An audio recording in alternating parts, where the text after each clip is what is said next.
La cámara se abre lentamente sobre un mundo que ya no existe.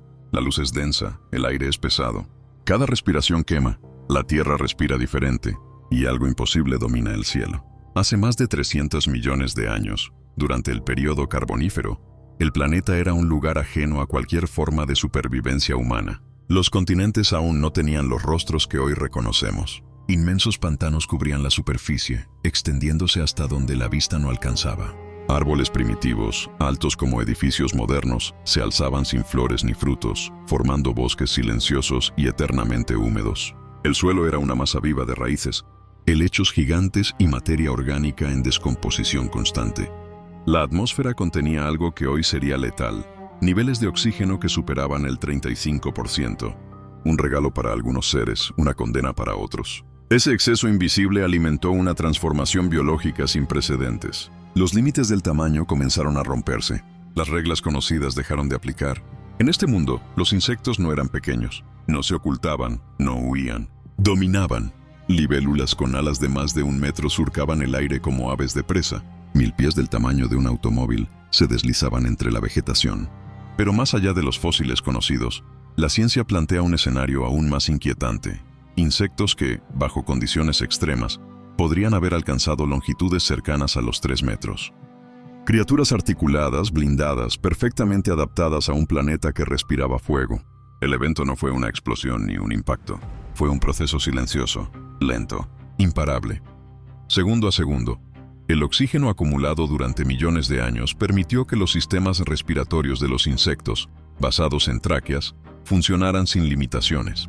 Cada segmento corporal podía recibir suficiente oxígeno para sostener tamaños imposibles en cualquier otra era. La gravedad seguía siendo la misma, pero la biología había encontrado un atajo. En el minuto exacto en que estos gigantes emergen como forma dominante de vida, el equilibrio del planeta cambia para siempre. El sonido del carbonífero no es el canto de aves, es el roce de exoesqueletos, el batir profundo de alas membranosas desplazando masas de aire. La vegetación se agita sin viento. Las sombras se mueven con voluntad propia. Un insecto de 3 metros no caza como un depredador moderno. No necesita hacerlo, todo es alimento. Anfibios primitivos, pequeños reptiles, huevos, carroña, incluso otros insectos. El mundo está cubierto de biomasa blanda, indefensa, lenta. No existe la huida rápida, no existe el refugio seguro. La cámara desciende hasta el nivel del suelo. Cada paso sería una sentencia de muerte para un ser humano. El terreno es inestable, saturado de humedad y gases. Esporas flotan en el aire como una neblina tóxica. Respirar sin protección sería imposible. El cuerpo colapsaría en minutos. Y entonces aparece. La criatura emerge del pantano. Su cuerpo segmentado refleja la luz con un brillo oscuro. Mandíbulas capaces de triturar huesos primitivos. Ojos compuestos que detectan movimiento en todas direcciones. No hay emoción, no hay duda. Solo función biológica perfecta. En los primeros segundos de su aparición, el ecosistema se reconfigura. La presencia de un insecto de estas dimensiones aplasta vegetación, altera cursos de agua, desplaza especies enteras. Cada movimiento deja una huella que tarda siglos en borrarse.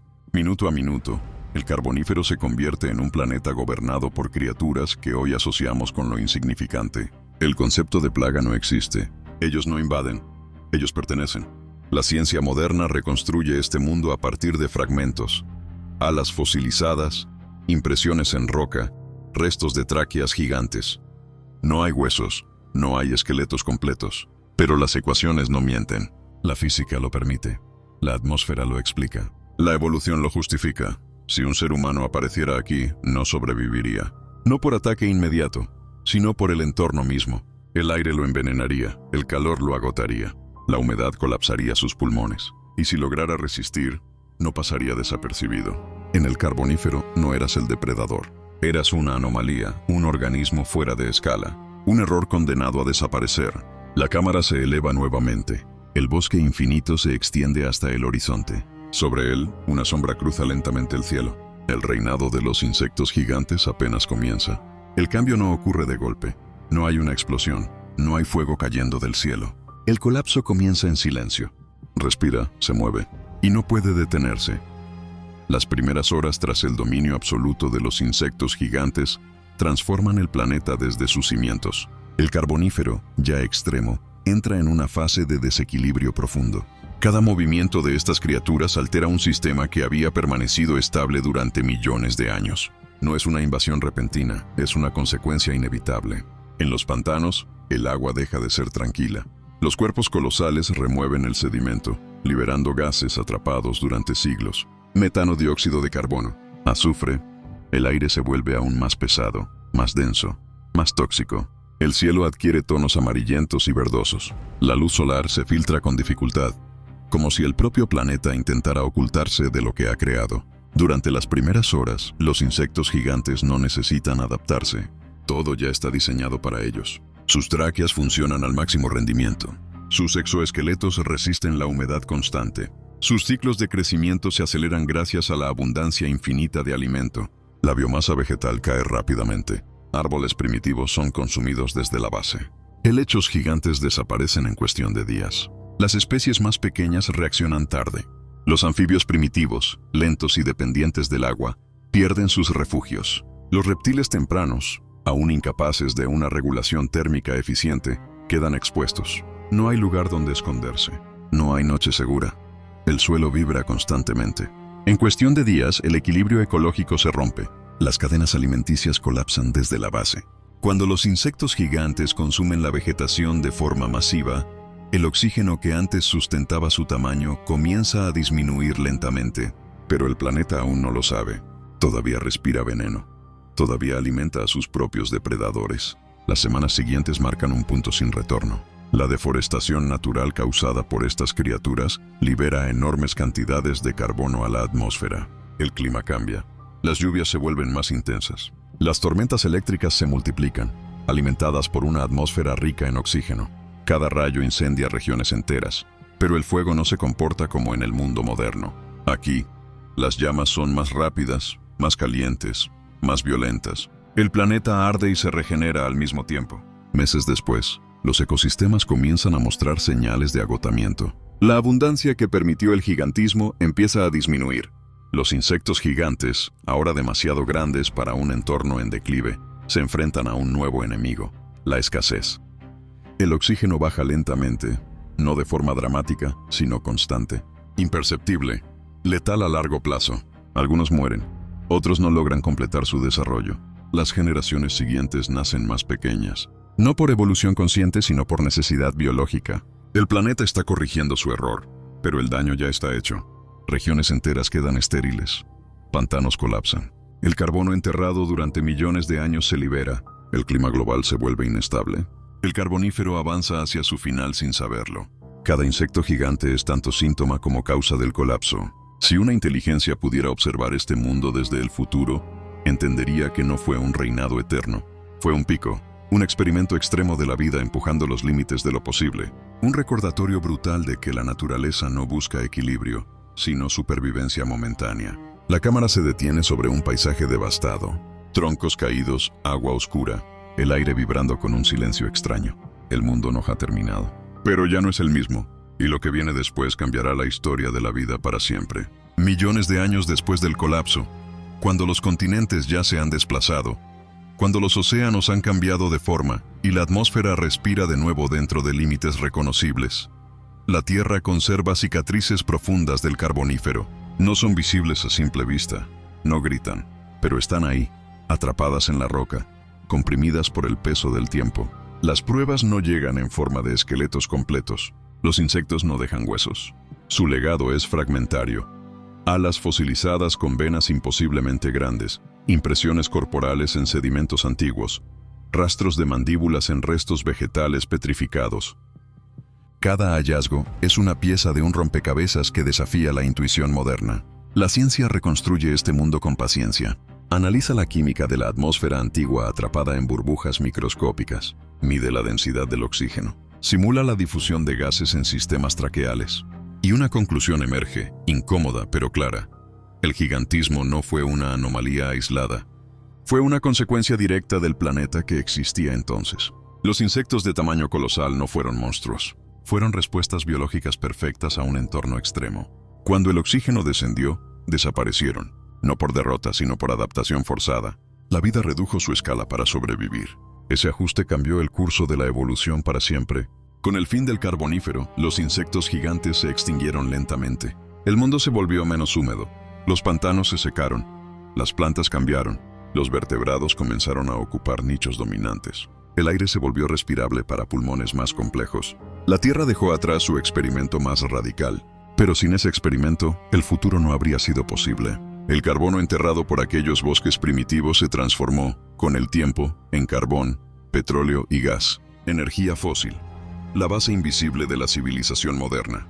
Cada ciudad iluminada, cada motor en funcionamiento, cada avance industrial está conectado directamente con aquel mundo sofocante y hostil. Incluso nosotros somos parte de ese legado. La reflexión final no es de miedo, sino de comprensión.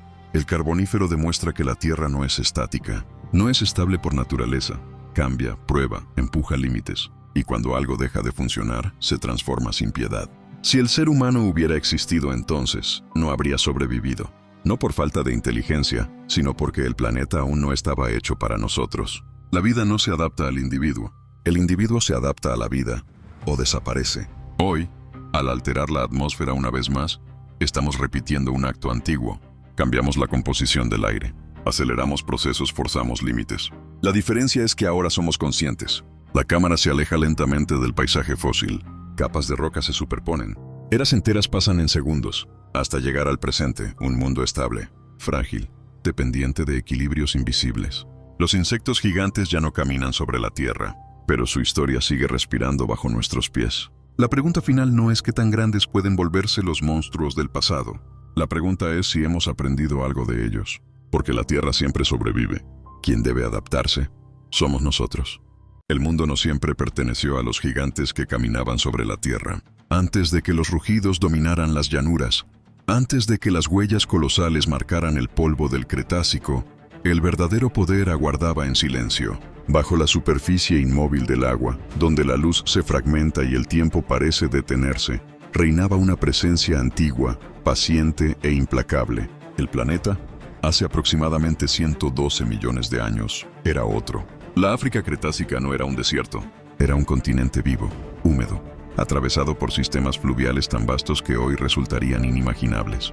Ríos lentos, anchos como mares interiores, serpenteaban entre selvas densas, cargadas de vida. El aire era más cálido, más pesado. La atmósfera contenía más oxígeno. Todo crecía más, todo vivía más grande. En este mundo el agua no era solo un recurso, era una frontera, y esa frontera tenía un emperador. Sarcosuchus Imperator no dominaba desde la velocidad ni desde la persecución. Dominaba desde la espera. Su cuerpo, oculto bajo la superficie turbia, se confundía con troncos caídos y sombras profundas. Solo los ojos, posicionados en lo alto del cráneo, emergían levemente, observando sin ser vistos. Cada segundo era cálculo, cada inmovilidad, estrategia. El evento no comenzaba con un rugido, comenzaba con un paso. Un dinosaurio herbívoro se acercaba al río. El calor del mediodía apretaba. La vegetación crujía bajo su peso. Necesitaba agua. No sabía que ese acto cotidiano, repetido miles de veces por generaciones, estaba a punto de convertirse en una sentencia. En los primeros segundos nada parecía diferente. El agua se ondulaba suavemente alrededor de sus patas. Pequeños peces huían. Insectos tumbaban sobre la superficie. Pero bajo esa calma, una masa de más de 10 toneladas se tensaba. Músculos diseñados por millones de años de evolución se contraían en silencio absoluto. El ataque ocurría en una fracción de segundo. El agua explotaba hacia arriba. Mandíbulas del tamaño de una puerta se cerraban con una fuerza que ningún animal terrestre podía igualar. El impacto no era solo físico, era final. En cuestión de segundos el río reclamaba otra vida. Sarcosuchus no necesitaba cazar constantemente. Su tamaño colosal le permitía dominar el ecosistema entero. Donde él habitaba, otros depredadores desaparecían o se adaptaban. Los ríos dejaban de ser simples corredores de vida. Se convertían en territorios de muerte selectiva. Minutos después del ataque, el agua volvía a calmarse. No quedaban restos visibles. El emperador descendía nuevamente al fondo, arrastrando su presa hacia la oscuridad. El ciclo se completaba. El equilibrio del ecosistema se mantenía, no por armonía, sino por dominación absoluta. Así comenzaba la era del mayor depredador fluvial que haya existido jamás. No como una explosión repentina, sino como una presencia constante, ineludible, silenciosa. El mundo de la superficie jamás volvería a cruzar un río sin temor. El dominio del Sarcosuchus no se medía solo por sus ataques, sino por el silencio que imponía. Los ríos africanos del Cretácico aprendieron a obedecerle. Las migraciones se alteraban, las manadas dudaban.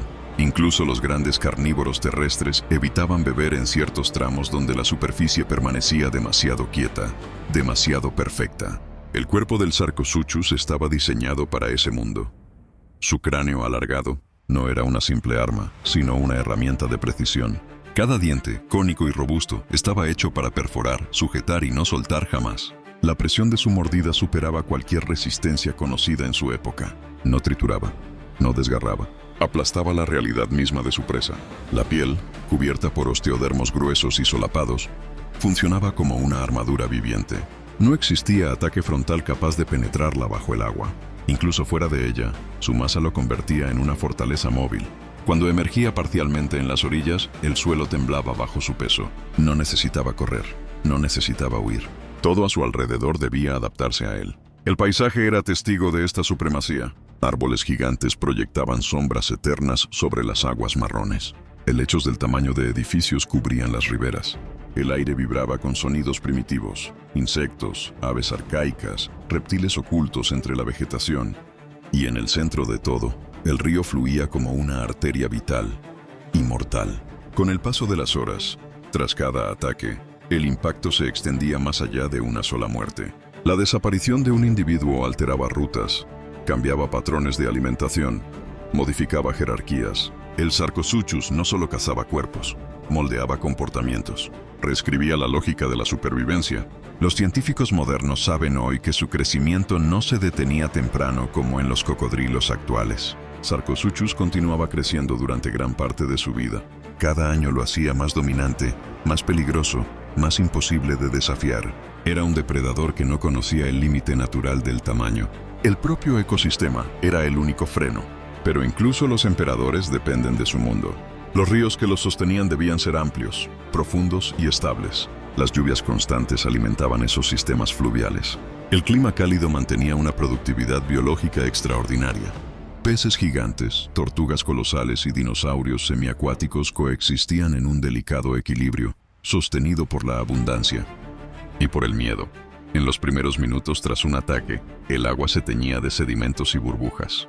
En las primeras horas, carroñeros menores se acercaban cautelosos a las orillas. En los días siguientes, la ausencia de una presa afectaba toda una cadena trófica, y el Sarcosuchus, inmóvil otra vez, esperaba. No había dramatismo en su reinado, no había furia, solo una ley antigua, escrita en músculos, dientes y paciencia. Una ley que decía que el río no pertenecía a quien bebía de él, sino a quien sabía esperar bajo su superficie. Así se consolidó el imperio invisible del Sarcosuchus, no con conquistas rápidas, sino con una presencia permanente que transformó los ríos africanos en fronteras biológicas. Cruzarlos significaba arriesgarlo todo. Beber de ellos era un acto de valentía o de ignorancia. Y mientras los dinosaurios dominaban la tierra firme, creyéndose invencibles, el verdadero poder seguía oculto, respirando lentamente bajo el agua, esperando el próximo error. El evento inicial no fue un momento aislado, fue el inicio de una era. Con el paso de los días, el dominio del Sarcosuchus se volvía parte del paisaje. No era una anomalía ni un accidente evolutivo. Era el resultado lógico de un planeta más cálido, más húmedo y más salvaje, donde la vida no premiaba la inteligencia ni la velocidad, sino la paciencia absoluta. Los ríos africanos se transformaron en líneas de separación entre la vida y la muerte. Las orillas se convirtieron en zonas de tensión permanente.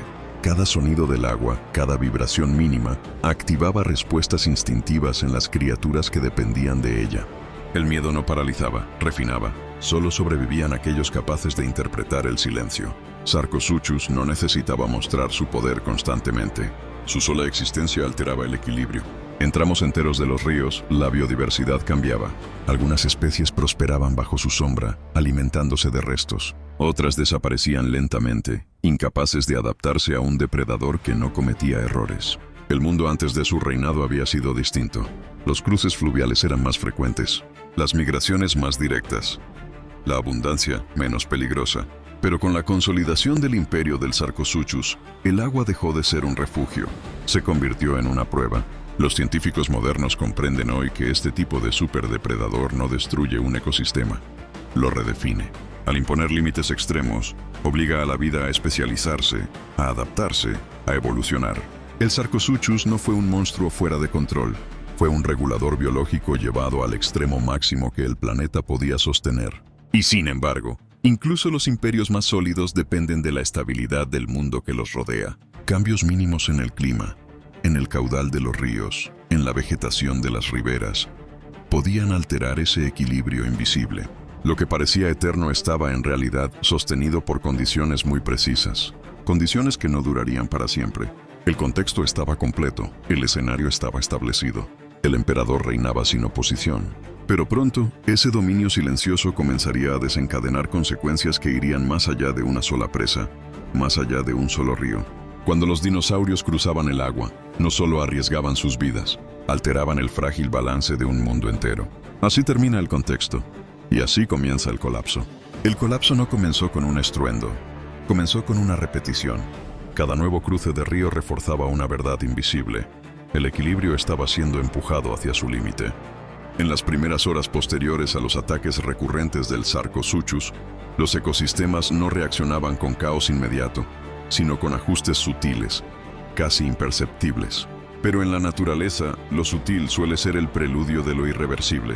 Los grandes herbívoros comenzaron a modificar sus rutas. Lo que antes era un trayecto directo se convertía en una desviación larga y peligrosa. Algunos evitaban el agua durante días, debilitándose lentamente. Otros se arriesgaban, impulsados por la necesidad biológica, y no regresaban. Cada ausencia se acumulaba como una grieta en la estructura ecológica. En las primeras horas, los ríos se volvían más silenciosos. Menos movimientos en la superficie, menos vibraciones. El miedo comenzaba a filtrarse en cada decisión instintiva. No era pánico, era una vigilancia constante que drenaba energía, tiempo y oportunidades de supervivencia. Sarcosuchus, ajeno a cualquier noción de exceso, seguía actuando conforme a su diseño evolutivo. No cazaba más de lo necesario. Pero su tamaño exigía presas grandes, y esas presas no eran infinitas. Cada captura tenía un peso desproporcionado sobre el sistema.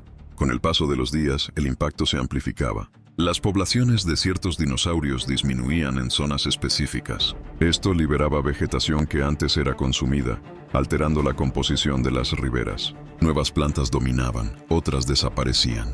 Los insectos cambiaban, los pequeños vertebrados migraban o morían. El colapso no era un evento único, era una reacción en cadena. A nivel climático local, los cambios también comenzaban a manifestarse. Las riberas más densas retenían más humedad. Algunas zonas se volvían pantanosas. Otras, abandonadas por la fauna, se erosionaban con mayor rapidez. Los ríos modificaban ligeramente su curso, alterando aún más los territorios del emperador. En semanas los efectos ya no podían considerarse aislados. Los grandes depredadores terrestres, privados de presas debilitadas o jóvenes, comenzaban a competir entre sí con mayor agresividad. Algunos se acercaban a los ríos, empujados por el hambre, solo para descubrir que el dominio del agua no podía disputarse. Sarcosuchus no defendía su territorio activamente. Su sola presencia lo hacía inexpugnable. Meses después, el paisaje era distinto. No devastado, pero transformado. La vida seguía allí, pero reorganizada bajo nuevas reglas. Regiones enteras se convertían en zonas de alto riesgo biológico. El miedo se institucionalizaba en el comportamiento animal. El error se pagaba con extinción local. Los científicos modernos interpretan este proceso como una sobreespecialización del sistema. Un ecosistema que gira demasiado en torno a un único superdepredador se vuelve extraordinariamente eficiente y extraordinariamente frágil. Mientras las condiciones permanecen estables, el sistema prospera. Pero cualquier alteración externa puede desencadenar un colapso rápido. Y esas alteraciones estaban en camino. Cambios graduales en el clima global comenzaban a afectar los patrones de lluvia. Algunos ríos perdían profundidad en estaciones críticas. Otros se fragmentaban en canales menores. El hábitat ideal del Sarcosuchus empezaba a contraerse. En ese escenario el terror no desaparecía, se intensificaba. Con menos rutas disponibles, más animales se veían forzados a cruzar los mismos puntos. Los ataques se concentraban, las pérdidas se acumulaban. El equilibrio, antes sostenido por la abundancia, ahora pendía de la precisión. El colapso no fue inmediato, fue inevitable. Así, lo que comenzó como el dominio silencioso de un emperador fluvial, se convirtió en una presión constante sobre un mundo que ya estaba cambiando. El terror no era solo el ataque en sí, sino la certeza de que el sistema entero estaba siendo empujado hacia una transformación profunda. El río ya no era solo una frontera, era un síntoma. Y mientras el Sarcosuchus seguía esperando bajo la superficie, el planeta comenzaba, lentamente, a retirarle el trono. El imperio no cayó con un rugido, se desvaneció con el cambio. Con el paso de miles de años, el mundo que había permitido la existencia del Sarcosuchus comenzó a transformarse de manera irreversible. Los ríos que alguna vez fueron profundos y continuos empezaron a fragmentarse. Las estaciones se volvieron más impredecibles. Las lluvias ya no garantizaban la estabilidad necesaria para sostener a un depredador de proporciones colosales. El Sarcosuchus no desapareció de un día para otro. Su declive fue silencioso, casi invisible, como lo había sido su reinado. A medida que los hábitats se reducían, los individuos más grandes encontraban cada vez menos espacio para crecer, menos presas capaces de sostener su tamaño, menos margen para el error. El ecosistema que antes giraba en torno a su presencia comenzó a reorganizarse sin él. Hoy, la ciencia reconstruye ese mundo perdido a partir de fragmentos. Fósiles de cráneos gigantescos, vértebras masivas, dientes del tamaño de la mano de un adulto. Cada hallazgo confirma que Sarcosuchus no fue un mito exagerado, sino una realidad biológica extrema. Un animal que alcanzó dimensiones que hoy parecen imposibles para un depredador semiacuático. Los análisis de crecimiento revelan que su desarrollo no seguía los límites conocidos en los cocodrilos modernos. Su metabolismo, su entorno y la abundancia del Cretácico permitieron una expansión corporal continua. Era la prueba de que, bajo las condiciones adecuadas, la vida puede empujar sus propios límites hasta extremos inimaginables. Pero esas condiciones no son eternas. El legado del Sarcosuchus no es solo su tamaño, ni su ferocidad. Es la lección que deja grabada en la historia del planeta. Los superdepredadores no existen aislados. Son reflejos directos de la estabilidad, la productividad y el equilibrio de su mundo. Cuando el entorno cambia, incluso los emperadores caen. El colapso de su dominio permitió que otros sistemas emergieran. Nuevas especies ocuparon los ríos. Los cruces volvieron a ser posibles. El miedo dejó de ser una constante absoluta y regresó a su forma natural. Una advertencia, no una sentencia. África siguió cambiando. Los continentes se desplazaron. Los climas se enfriaron. Los gigantes desaparecieron uno a uno. Y el nombre Sarcosuchus quedó enterrado bajo millones de años de sedimentos, esperando ser descubierto por una especie que aún no existía. Nosotros. Cuando la humanidad desentierra sus restos, no solo recupera un fósil, recupera un mensaje. Un recordatorio de que la supremacía absoluta depende siempre de un equilibrio frágil, de que la grandeza sin adaptación está condenada al olvido, de que la naturaleza no premia al más fuerte sino al más compatible con el cambio. El Sarcosuchus fue el emperador de los ríos porque el mundo lo permitió, y dejó de serlo cuando el mundo decidió avanzar.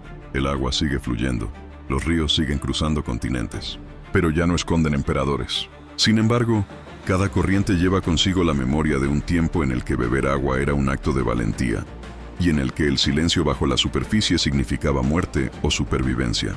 El Sarcosuchus no fue solo un depredador, fue una era, y como todas las eras terminó. La pregunta que queda no es cómo desapareció, sino qué imperios actuales dependen, sin saberlo, de un equilibrio igual de frágil. Porque la historia de la Tierra demuestra una verdad inmutable. El mundo siempre sobrevive. Los emperadores no. El mundo no terminó, no explotó. No desapareció en una llamarada final, simplemente cambió. Durante miles de años la humanidad creyó que el fin llegaría de forma repentina. Un asteroide, una guerra total, un colapso instantáneo.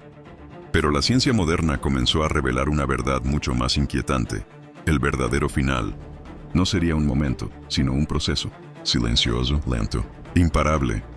Y cuando el año 1000 después de nuestro presente finalmente llegó, la Tierra seguía girando alrededor del Sol. Pero ya no era el hogar que alguna vez conocimos. Antes del cambio, el planeta aún conservaba una frágil apariencia de normalidad. Las ciudades seguían iluminando la noche con un resplandor artificial visible desde el espacio.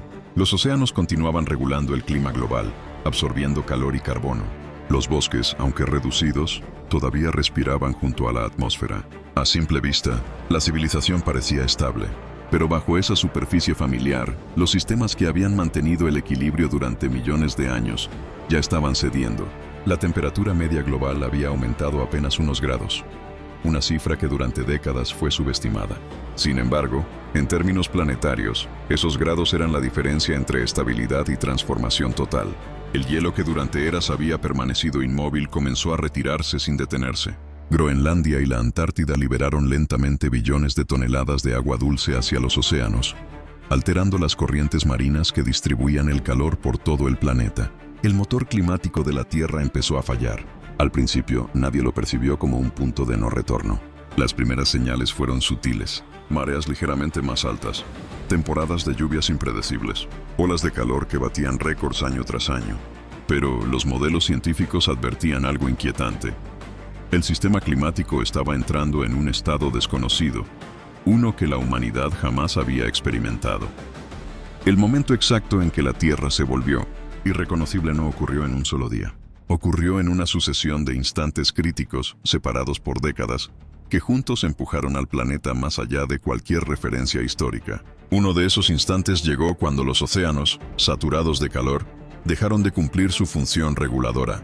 El agua superficial se volvió más cálida y estratificada, impidiendo la circulación profunda que oxigenaba los mares. Zonas enteras comenzaron a morir en silencio. En cuestión de minutos, a escala planetaria, enormes regiones oceánicas perdieron su capacidad de sostener vida compleja.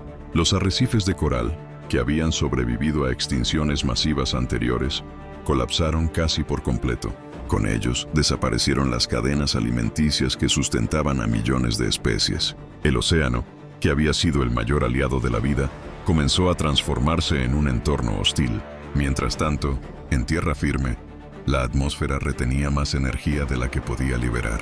El aire se volvió más denso, más húmedo, más extremo. Las corrientes de viento cambiaron su comportamiento ancestral. Tormentas que antes se disipaban ahora se intensificaban con una fuerza desconocida. Huracanes de tamaño continental avanzaban lentamente, descargando cantidades de agua imposibles de absorber por el suelo. En los primeros segundos de cada uno de estos eventos extremos, la percepción humana seguía siendo la misma: sorpresa, incredulidad, negación. Pero la ciencia ya había anticipado que estos no eran desastres aislados. Eran síntomas de un planeta que estaba entrando en una nueva fase de su historia geológica. Las ciudades costeras fueron las primeras en experimentar el cambio irreversible. El aumento del nivel del mar, medido en metros a lo largo de siglos, fue suficiente para borrar líneas costeras completas. Puertos históricos desaparecieron bajo el agua. Infraestructuras diseñadas para durar siglos colapsaron en cuestión de años. El océano reclamó territorios que la humanidad había dado por permanentes. Minuto a minuto el paisaje se transformaba. Donde antes había rascacielos, ahora se extendían llanuras inundadas. Donde existían playas, surgían acantilados erosionados por mareas constantes. El mapa del mundo dejó de parecerse al que había sido enseñado durante generaciones. Más hacia el interior de los continentes, el cambio tomó otra forma. El calor acumulado en la atmósfera alteró los ciclos de evaporación y precipitación. Regiones enteras dejaron de recibir lluvias regulares. Los ríos, que durante milenios habían definido civilizaciones, comenzaron a secarse desde sus nacientes. El suelo perdió su fertilidad. La desertificación avanzó como una sombra lenta pero persistente. En cuestión de horas tras cada evento climático extremo, los ecosistemas entraban en colapso local. Las especies más especializadas fueron las primeras en desaparecer. Plantas incapaces de adaptarse a nuevas temperaturas se marchitaban. Animales migratorios perdían referencias ancestrales. Los equilibrios ecológicos, finamente ajustados durante millones de años, se rompían sin posibilidad de reparación inmediata. Pero el cambio más profundo no era visible desde la superficie. Ocurría en la química misma del planeta. La atmósfera, enriquecida con gases de efecto invernadero, modificó la distribución de energía solar. El balance térmico de la Tierra se desplazó. Esto alteró la dinámica de las placas de hielo restantes, acelerando su desintegración. Cada fragmento que se desprendía liberaba más energía, más agua, más inestabilidad. Los científicos llamaron a este fenómeno una cascada planetaria. Una vez iniciada, no podía detenerse con medidas locales o temporales. El sistema completo había cruzado un umbral crítico. A medida que pasaban los años, los minutos iniciales de cada nuevo colapso se volvieron más frecuentes. Olas de calor que duraban semanas. Incendios que consumían continentes enteros, liberando a la atmósfera el carbono almacenado durante siglos en bosques y suelos. El cielo, en muchas regiones, adquirió un tono permanente entre naranja y gris, filtrando la luz solar de manera constante. La Tierra seguía siendo un planeta vivo, pero ahora respiraba de otra forma. Su pulso era más rápido, más errático. Los patrones climáticos que habían permitido el surgimiento de la civilización humana ya no existían. En este nuevo mundo, los polos dejaron de ser los guardianes del equilibrio térmico. El deshielo expuso superficies oscuras que absorbían más calor, acelerando aún más el calentamiento. La retroalimentación era constante. Cada cambio alimentaba al siguiente. El momento en que los científicos declararon oficialmente que el planeta había entrado en un estado irreconocible, no fue un anuncio dramático. Fue una confirmación fría, basada en datos acumulados durante siglos. La Tierra había cambiado de era climática. No era un evento futuro, ya estaba ocurriendo. Desde el espacio, el planeta aún se veía azul, pero ese azul ocultaba océanos estratificados, pobres en oxígeno. Ocultaba corrientes alteradas, ocultaba zonas muertas del tamaño de países enteros. La apariencia seguía siendo familiar, pero la funcionalidad había cambiado por completo. Para el año 1000 después de nuestro presente, la noción de estaciones había perdido sentido en muchas regiones. El invierno y el verano dejaron de ser referencias confiables. El clima se volvió un sistema caótico, dominado por extremos. Las temperaturas podían variar decenas de grados en cuestión de días. La previsibilidad desapareció. Este fue el verdadero inicio del nuevo planeta, no marcado por una explosión, ni por un impacto, sino por la acumulación implacable de cambios que, sumados, transformaron la Tierra en algo diferente. Un mundo que seguía albergando vida, pero bajo reglas completamente nuevas. Y mientras el planeta se redefinía a sí mismo, una pregunta comenzaba a surgir con más fuerza que nunca. ¿Qué lugar ocuparía la humanidad en esta nueva Tierra? El cambio del planeta no había terminado. Apenas estaba comenzando. Las primeras horas y el colapso, el planeta ya no era el mismo. Pero ahora, le tocaba cambiar a la especie que lo había dominado. En las primeras horas tras la consolidación de ese nuevo estado planetario, la humanidad aún intentaba reaccionar como siempre lo había hecho, con tecnología, con planes de emergencia, con la ilusión de control. Satélites seguían orbitando la Tierra, transmitiendo datos en tiempo real. Centros de investigación analizaban modelos climáticos que ya no coincidían con ninguna proyección anterior. Los gobiernos hablaban de adaptación, pero el ritmo del cambio superaba cualquier capacidad de respuesta conocida. Las primeras horas no estuvieron marcadas por un colapso inmediato de la civilización, sino por algo mucho más inquietante: la pérdida gradual de sincronía entre los sistemas humanos y el entorno natural.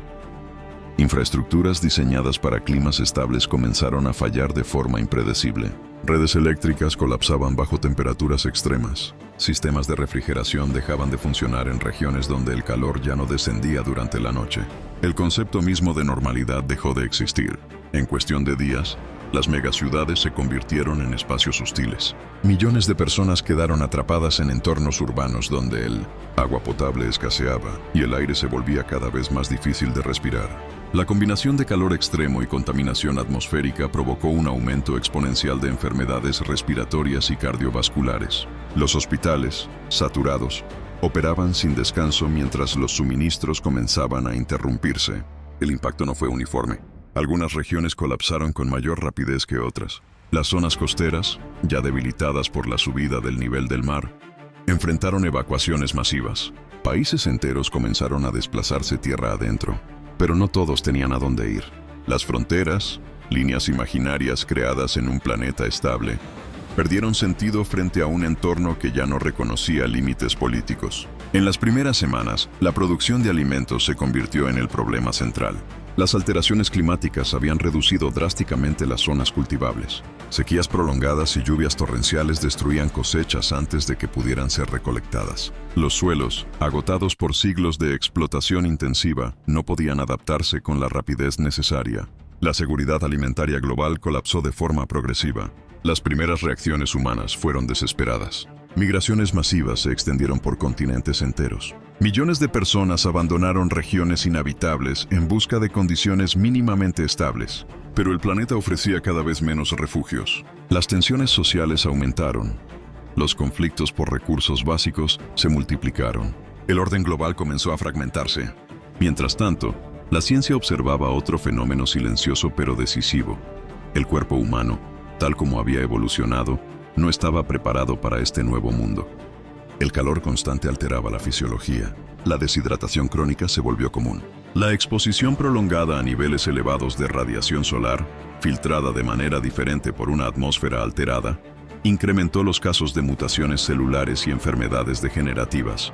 En cuestión de meses, quedó claro que sobrevivir ya no dependía solo de tecnología, sino de adaptación biológica. Algunos grupos humanos comenzaron a mostrar cambios sutiles. No eran mutaciones instantáneas, sino respuestas lentas al entorno extremo. Metabolismos ajustados a dietas más limitadas. Mayor tolerancia al calor en generaciones nacidas bajo estas nuevas condiciones. La evolución, que durante milenios había avanzado lentamente, ahora era empujada por una presión ambiental sin precedentes. Pero no todos podían adaptarse. Las poblaciones más vulnerables fueron las primeras en desaparecer. La esperanza de vida se redujo drásticamente en muchas regiones. El concepto de crecimiento poblacional quedó obsoleto. Por primera vez desde su expansión global, la humanidad entró en una fase de contracción sostenida. En paralelo, la tecnología siguió avanzando, pero ya no con el objetivo de expansión, sino de supervivencia. Ciudades cerradas, protegidas por sistemas de regulación climática artificial, comenzaron a surgir. En su interior, pequeños grupos humanos intentaban preservar condiciones similares a las del antiguo planeta. Eran islas de estabilidad en un mundo caótico, pero mantenerlas requería una cantidad de energía cada vez mayor, y los recursos disponibles disminuían sin pausa.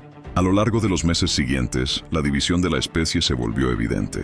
Por un lado, comunidades altamente tecnificadas, dependientes de sistemas artificiales para sobrevivir. Por otro, grupos humanos que optaron por una adaptación directa al entorno, reduciendo su dependencia tecnológica y reorganizando sus formas de vida en armonía forzada con el nuevo planeta. La humanidad dejó de ser una especie homogénea. Diferencias fisiológicas, culturales y tecnológicas comenzaron a profundizarse. Algunos científicos hablaron por primera vez de una posible especiación futura. No inmediata, pero inevitable si las condiciones se mantenían durante generaciones. Mientras los humanos luchaban por redefinirse, el resto de la vida no esperaba.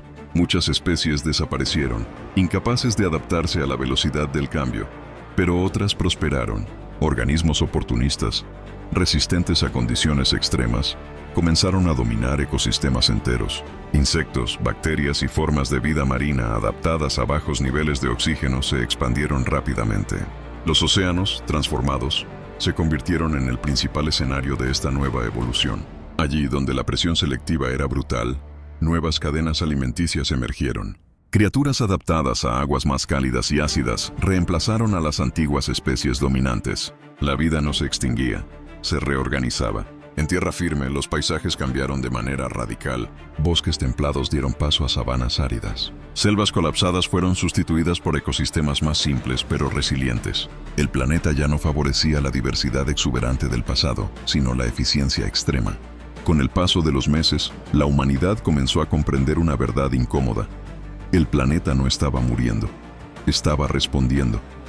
La crisis no era el fin de la Tierra, sino el fin de una versión de ella compatible con la civilización humana tal como había existido. Las primeras horas habían dado paso a semanas, las semanas a meses. Y en ese tiempo, el colapso dejó de ser un evento puntual para convertirse en una nueva normalidad.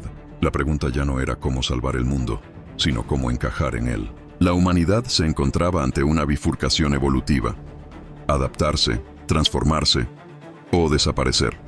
Y mientras la especie luchaba por definir su futuro, otra pregunta comenzaba a tomar forma, silenciosa pero inevitable.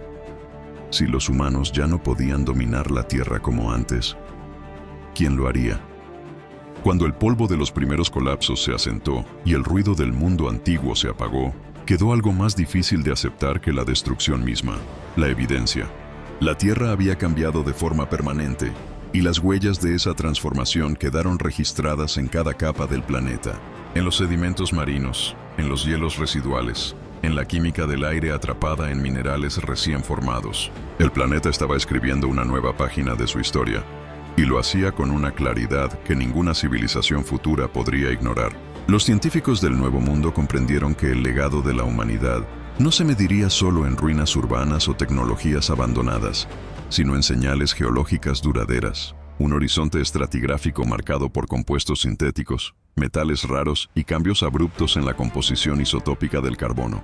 Para cualquier observador del futuro, incluso no humano, sería evidente que una fuerza singular había alterado el sistema planetario en un intervalo extremadamente breve. Pero el dominio no se define únicamente por dejar huellas, se define por la capacidad de persistir. Y en ese nuevo planeta, la persistencia ya no pertenecía de forma exclusiva a los humanos. A medida que las décadas se transformaron en siglos, los sistemas artificiales que habían sostenido a las comunidades humanas más avanzadas comenzaron a fallar, no por un colapso repentino, sino por desgaste. La complejidad tecnológica requería cadenas de suministro, mantenimiento constante y una estabilidad energética que el nuevo planeta ya no ofrecía. Poco a poco, esas islas de control se volvieron insostenibles. En contraste, las formas de vida más simples prosperaban. Organismos capaces de tolerar calor extremo, variaciones químicas y escasez de recursos se expandieron por continentes enteros. La biosfera reorganizada favorecía la resiliencia sobre la especialización. El dominio dejó de estar asociado a la inteligencia consciente y pasó a medirse por adaptación. En los océanos, este cambio fue aún más evidente. Nuevas especies ocuparon los niveles más altos de las cadenas tróficas. No eran gigantes míticos ni criaturas extraordinarias, sino organismos eficientes, perfectamente ajustados a un entorno hostil. La vida marina recuperó volumen, pero no diversidad. El océano volvió a ser el corazón del planeta, no como un refugio del pasado, sino como el centro de la nueva estabilidad biológica. En tierra firme, los ecosistemas simplificados se extendieron. Grandes mamíferos desaparecieron casi por completo. En su lugar, especies medianas y pequeñas, con ciclos de vida rápidos y gran capacidad reproductiva, dominaron el paisaje. La Tierra no necesitaba complejidad para funcionar. Necesitaba equilibrio, aunque fuera un equilibrio distinto al que la humanidad había conocido. La pregunta sobre quién dominaba el planeta dejó de tener una respuesta única. El dominio se fragmentó. En algunas regiones, comunidades humanas adaptadas lograron coexistir con el entorno, no como conquistadores, sino como una especie más. En otras, la ausencia humana permitió que la naturaleza reclamara espacios completos, borrando casi toda evidencia de presencia pasada. La inteligencia artificial, alguna vez vista como la posible heredera del planeta, encontró límites inesperados. Sin una infraestructura global que la sostuviera, sin humanos que mantuvieran su propósito, muchas de estas entidades quedaron inactivas, convertidas en reliquias de una era que ya no existía. El dominio tecnológico resultó ser transitorio. Con el paso de los siglos, la Tierra alcanzó una nueva estabilidad climática. No era el equilibrio suave del Holoceno, sino uno más extremo, más cálido y más dinámico. Sin embargo, funcionaba. Los ciclos se habían reajustado. La energía fluía de nuevo de manera consistente. El planeta, una vez más, estaba en equilibrio consigo mismo. Las pruebas científicas de este proceso quedaron registradas en cada rincón del mundo. Capas de sedimentos que mostraban una rápida pérdida de biodiversidad seguida por una lenta recuperación. Anillos de crecimiento en plantas resistentes que contaban historias de estrés y adaptación. Restos fósiles de especies humanas que narraban una transición abrupta de dominio a coexistencia. La humanidad, en su forma original, no desapareció por completo, pero dejó de ser el eje alrededor del cual giraba el planeta. Se convirtió en un capítulo, importante, decisivo, pero limitado en el tiempo. La Tierra había demostrado, una vez más, que su historia es más larga y más profunda que cualquier civilización. El legado final no fue la destrucción, sino la lección. La evidencia mostraba que el planeta no puede ser dominado indefinidamente. Solo puede ser habitado bajo ciertas condiciones. Cuando esas condiciones se rompen, la Tierra no negocia, se adapta. En el silencio del nuevo mundo, sin el ruido constante de la antigua civilización, surgió una claridad inquietante. El planeta no necesitaba ser salvado. Nunca lo necesitó. Fue la humanidad la que necesitó aprender a vivir dentro de sus límites. Y así, 1000 años después, la Tierra seguía girando. Diferente y transformada. Viva no pertenecía a una sola especie, no respondía a una sola inteligencia. El dominio había terminado. La coexistencia había comenzado. Este fue el futuro que la ciencia anticipó, no como advertencia, sino como consecuencia. Y la pregunta final ya no fue quién dominará la Tierra, sino quién sabrá escucharla. El surgimiento de los gigantes. El mundo despierta. La Tierra respira continentes antiguos, cielos primitivos, vida en silencio. Todo está por cambiar. Hace más de 250 millones de años, El planeta que hoy conocemos era irreconocible.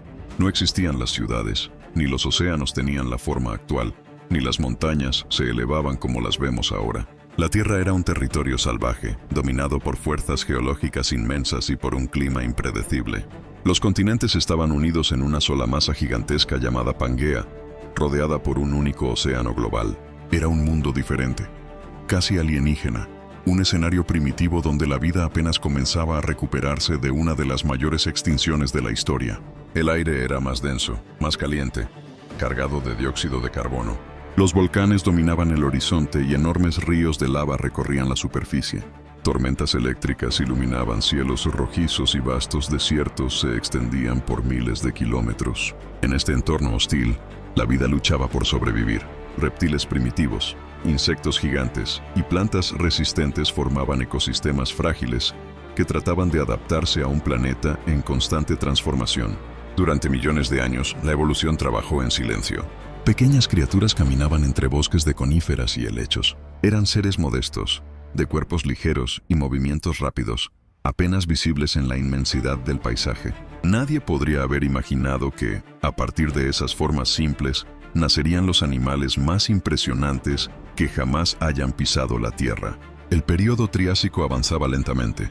Las estaciones eran extremas. Largos veranos abrasadores daban paso a inviernos secos y duros. La selección natural era implacable. Solo los organismos más adaptables lograban prosperar. En ese escenario surgieron los primeros arcosaurios, un grupo de reptiles que con el tiempo daría origen a cocodrilos, aves y finalmente a los dinosaurios. El momento exacto del surgimiento de los gigantes no fue un evento repentino, sino un proceso gradual, casi imperceptible. Generación tras generación, pequeñas modificaciones anatómicas comenzaron a marcar la diferencia. Patas más fuertes, cuerpos más erguidos, cráneos más eficientes. La evolución experimentaba sin descanso, probando formas nuevas, descartando las fallidas y perfeccionando las exitosas. En algún rincón olvidado de Pangea, hace aproximadamente 230 millones de años, aparecieron las primeras criaturas que hoy reconocemos como dinosaurios. Eran pequeñas, ágiles, del tamaño de un perro mediano. Caminaban sobre dos patas y se movían con una rapidez sorprendente. Nadie habría pensado que esos modestos animales estaban destinados a conquistar el planeta entero. El ambiente comenzaba a cambiar. Los bosques se expandían, los climas se volvían un poco más estables y nuevas oportunidades ecológicas se abrían paso. Los dinosaurios, con su postura erguida y su metabolismo eficiente, estaban mejor preparados que muchos de sus competidores. Poco a poco comenzaron a diversificarse. Aparecieron especies herbívoras que se alimentaban de la vegetación creciente y depredadores que perfeccionaron el arte de la caza. Mientras tanto, los continentes empezaban a fracturarse. Pangea se resquebrajaba lentamente, separando regiones y creando nuevos mares. Este aislamiento geográfico impulsó aún más la evolución. Grupos de dinosaurios quedaron divididos en diferentes territorios y siguieron caminos evolutivos distintos. En cuestión de millones de años, la diversidad se volvió extraordinaria. El Jurásico trajo consigo un planeta más verde y más vivo. Selvas densas cubrían amplias zonas del mundo. El oxígeno aumentó y permitió que los cuerpos alcanzaran tamaños nunca antes vistos. Fue entonces cuando aparecieron los primeros verdaderos gigantes. Enormes saurópodos de cuellos interminables caminaban en manadas, sacudiendo el suelo con cada paso. Sus siluetas se recortaban contra el horizonte como montañas vivientes. Los cielos también comenzaron a poblarse de vida. Los pterosaurios dominaban el aire, planeando sobre lagos y costas. En los mares, reptiles colosales cazaban en aguas profundas. Pero era en tierra firme donde se desarrollaba el espectáculo más asombroso. Los dinosaurios habían iniciado su reinado. Cada nuevo descubrimiento evolutivo los hacía más fuertes, más rápidos, más especializados. Surgieron cazadores formidables con dientes afilados y sentidos agudos. Aparecieron herbívoros acorazados, protegidos por placas y espinas. La naturaleza experimentaba con formas increíbles: cuernos, crestas, colas en forma de masa, garras gigantescas. Durante millones de años, el equilibrio se mantuvo. Ecosistemas completos giraban alrededor de estos animales. Los dinosaurios se convirtieron en el eje de la vida terrestre. Ningún otro grupo había alcanzado un dominio semejante. Su éxito era absoluto, pero su ascenso no fue fácil. Competían con otros reptiles, enfrentaban cambios climáticos, sequías, erupciones volcánicas y catástrofes naturales. Cada crisis era una prueba, y en cada prueba, los dinosaurios demostraban una capacidad asombrosa para adaptarse y sobrevivir. El Cretácico marcó la época dorada de estos gigantes. Los continentes ya se parecían más a los actuales. Los océanos se habían expandido y el clima era cálido y estable. En ese mundo prosperaron algunas de las especies más famosas. El imponente Tyrannosaurus rex, los veloces Velociraptor, los majestuosos Triceratops. Las llanuras retumbaban con el paso de manadas interminables. Los depredadores acechaban entre la vegetación. Los recién nacidos luchaban por sobrevivir en un entorno lleno de peligros. Era un mundo violento, dinámico y extraordinario. Un mundo gobernado por criaturas que parecían sacadas de la imaginación, pero que fueron absolutamente reales. Los dinosaurios no eran monstruos sin inteligencia. Cuidaban a sus crías, se comunicaban entre ellos, cazaban en grupo y desarrollaban estrategias complejas. Eran animales perfectamente adaptados a su tiempo. El resultado de una evolución de millones de años. Desde desiertos áridos hasta bosques tropicales, desde costas pantanosas hasta regiones polares, los dinosaurios ocuparon casi todos los rincones del planeta. Ningún ecosistema quedó fuera de su influencia. Se convirtieron en los verdaderos dueños de la Tierra, y sin embargo, todo reinado tiene un comienzo. El de ellos había nacido de pequeñas criaturas que un día dieron un paso evolutivo decisivo. De un mundo primitivo y hostil, surgieron los gigantes más impresionantes que la historia haya conocido. Este fue el amanecer de una era irrepetible, el inicio de un dominio absoluto, el momento en que la Tierra se convirtió en el planeta de los dinosaurios. Pero el destino aún guardaba desafíos inimaginables, porque el surgimiento de los gigantes era solo el principio de una historia mucho más grande, el reinado y el último día de la Tierra antigua. El planeta vibra de vida, gigantes caminan, depredadores cazan, los cielos rugen, la Tierra tiene dueños, pero todo imperio es frágil. Durante más de 160 millones de años, los dinosaurios dominaron el mundo con una autoridad absoluta. Ningún otro grupo de animales había logrado algo semejante, desde los desiertos ardientes hasta los bosques más húmedos, desde las costas pantanosas hasta las regiones polares. Su presencia era total. El planeta entero giraba alrededor de ellos. El período Cretácico fue la cúspide de su reinado. Inmensos herbívoros avanzaban en manadas interminables, arrancando hojas de árboles colosales. Depredadores formidables acechaban entre la vegetación, perfeccionados por millones de años de evolución. Cada especie ocupaba un lugar preciso en el equilibrio natural. La vida fluía con una armonía brutal y majestuosa. Los Triceratops defendían a sus crías con cuernos afilados. Los Velociraptor cazaban en grupo con una inteligencia sorprendente. Los enormes saurópodos cruzaban llanuras como montañas vivientes. Y sobre todos ellos reinaba el Tyrannosaurus rex, símbolo máximo del poder de esta era. El clima era cálido y estable. Los continentes, ya separados, se parecían a los actuales. Los océanos estaban llenos de vida y los cielos eran surcados por pterosaurios gigantes. Nada parecía capaz de amenazar aquel orden milenario. Pero el universo es indiferente a los reinos de la Tierra. A 66 millones de años del presente, mientras el Sol iluminaba otro día común del Cretácico, algo comenzó a cambiar en silencio. En algún lugar del espacio, una roca colosal viajaba a una velocidad inimaginable. Un asteroide de más de 10 kilómetros de diámetro se dirigía directamente hacia el planeta. Nadie podía verlo, nadie podía evitarlo. El destino ya estaba escrito. El impacto ocurrió en una fracción de segundo. En la región que hoy conocemos como la península de Yucatán, el asteroide chocó contra la Tierra con una energía millones de veces superior a todas las armas nucleares creadas por la humanidad. El suelo se evaporó al instante. Una explosión de fuego y roca se elevó hacia la atmósfera. El mundo cambió en un solo instante. Una onda de choque recorrió el planeta entero. Terremotos devastadores sacudieron continentes. Tsunamis gigantescos arrasaron las costas. Fragmentos incandescentes cayeron del cielo como una lluvia de muerte. Incendios globales se extendieron por bosques y llanuras. En cuestión de minutos, el reinado de los dinosaurios comenzó a derrumbarse. El cielo se oscureció. Nubes espesas de polvo y ceniza cubrieron la atmósfera. La luz del sol quedó bloqueada durante meses. Las temperaturas descendieron de forma drástica. Las plantas comenzaron a morir. Y con ellas, los herbívoros. Y después, los depredadores. El desastre no fue instantáneo, pero sí inevitable. En las primeras horas tras el impacto, millones de criaturas murieron por el fuego, las olas gigantes y el calor extremo.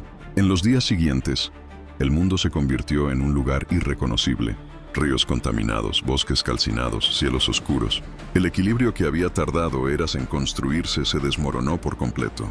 Las semanas se transformaron en meses de oscuridad. Sin luz solar, La fotosíntesis se detuvo. La cadena alimenticia colapsó. Los grandes dinosaurios, que necesitaban enormes cantidades de comida, fueron los primeros en desaparecer. Manadas enteras cayeron una tras otra. Los depredadores vagaron sin presas. Las crías dejaron de nacer. El silencio comenzó a apoderarse del planeta. Algunas especies resistieron un poco más. Pequeños mamíferos, reptiles y aves primitivas lograron sobrevivir escondidos en madrigueras y refugios naturales. Pero los gigantes no tuvieron esa oportunidad. Su grandeza se convirtió en su condena. A lo largo de los años siguientes, la Tierra entró en una etapa de recuperación lenta y dolorosa. Los incendios se apagaron, el polvo comenzó a asentarse, el sol volvió a iluminar el mundo. Pero ya nada era igual. Más del 70% de todas las especies había desaparecido.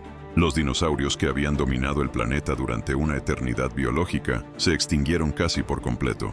Solo un pequeño grupo logró sobrevivir y evolucionar, los ancestros de las aves modernas. El resto se convirtió en memoria, en huesos enterrados, en huellas de un pasado perdido. El impacto del asteroide no fue solo un desastre, fue también un nuevo comienzo. Con los dinosaurios fuera del escenario, otros seres vivos tuvieron la oportunidad de prosperar. Los mamíferos comenzaron a diversificarse, a crecer, a ocupar los espacios vacíos. De aquel mundo devastado nacería, millones de años después, la era de los seres humanos. Por eso, la extinción de los dinosaurios no es solo una tragedia lejana, es uno de los eventos más importantes de la historia de la vida. Sin aquel día de fuego y oscuridad, nuestra propia existencia tal vez nunca habría sido posible. Hoy, cuando observamos el cielo nocturno, es imposible no pensar en lo frágil que es todo. Un simple fragmento de roca espacial fue suficiente para borrar un imperio que parecía eterno. Los dinosaurios fueron reales. Caminaron, cazaron, vivieron y dominaron. Y luego desaparecieron para siempre. Su historia es un recordatorio poderoso de que ningún reinado dura para siempre. Y de que la vida en la Tierra siempre está a merced del cosmos. El último rugido se apagó hace millones de años. El suelo dejó de temblar. Los gigantes se convirtieron en leyenda. Y así terminó la era más asombrosa que este planeta haya conocido.